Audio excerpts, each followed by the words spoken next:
In today's To Your Wellbeing segment, we are talking safety, and especially important this week, fireworks safety. When it comes to big displays like this, you typically don't have many issues outside of finding a safe place to watch. But when it comes to these fireworks, the ones you're probably going to buy at a roadside stand, that's where you or your family are at the biggest risk for injury. So Leigha Jordan, Cone Health's Injury Prevention Coordinator, joins us this morning with some tips. And just like they say, Leigha, it's all about like real estate, location, location, location. Is that true? That's right. Although we discourage it, if you are going to use fireworks at home, make sure you're using them away from your house and any other buildings. Make sure that you're not using them on dry grass, that you're aware of any leaves or shrubbery nearby.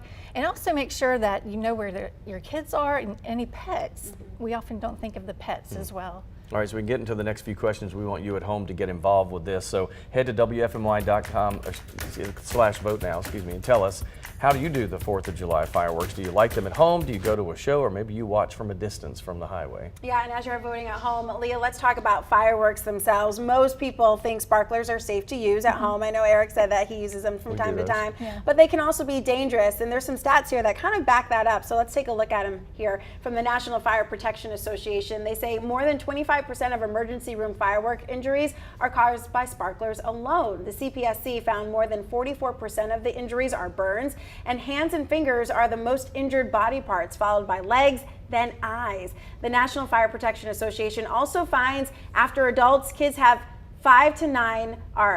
are ages 5 to 9 are the second highest age group injured by fireworks. So knowing all that and how dangerous they can be, what can parents do to protect their kids?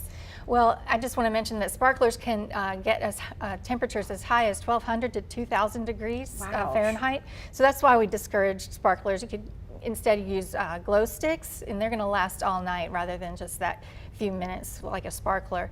You also want to make sure that you have a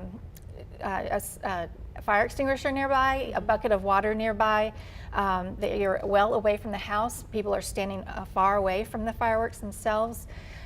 You could use a confetti popper that would spray confetti around instead of a firework. Those are all things that you could do instead of having the real thing. We always hear the stories. There's always accidents all across the country. Somebody loses a finger or something as a result of this. Safety is top of mind. Yeah, absolutely. So back to a question we asked earlier. How do you do 4th of July fireworks? When in doubt, leave the fireworks to the pros and maybe go to a professional display. If you need ideas, we have a list on WFMYnews2.com. But back to our question here, about 33% of you say you go to a show, 41% go watch from the highway, and 25% light them from home. Yeah, it's interesting there. And if you need the ideas, you can go to our website, WFMYnews2.com. Leigha, thanks for joining us this morning. We appreciate that. It's valuable tips that I think a lot of people, I didn't think about pets until you said that, and I didn't think you'd get a lot of reports, but apparently you do this time of the year.